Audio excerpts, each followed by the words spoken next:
Hey everybody, Too Much Hair here, and I am highlighting and debuting a brand new product from my friend Charisma Mosley at the Amaris Virgin Hair Company.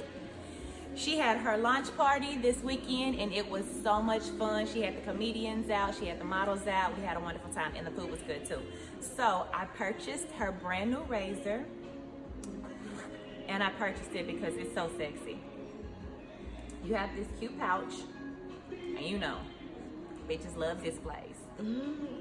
So the razor has these cute little stones on it, and this razor is different from the other razors because it has a slicer. So as you're cutting, you can go through and slice the hair and separate it without having an extra tool, a comb in your hand to kind of go back and forth between the two. It's got really good weight on it, and it's got the perfect finger position grooves for your fingers. It's ergonomically made, and look how sexy that thing is. Oh, I love it. It feels good. It feels like a heated razor. It feels like you could put it in the oven, but I don't know because it has the stones on it, so I'm not going to destroy this lady's tool. But go follow her, Amaris, Amaris.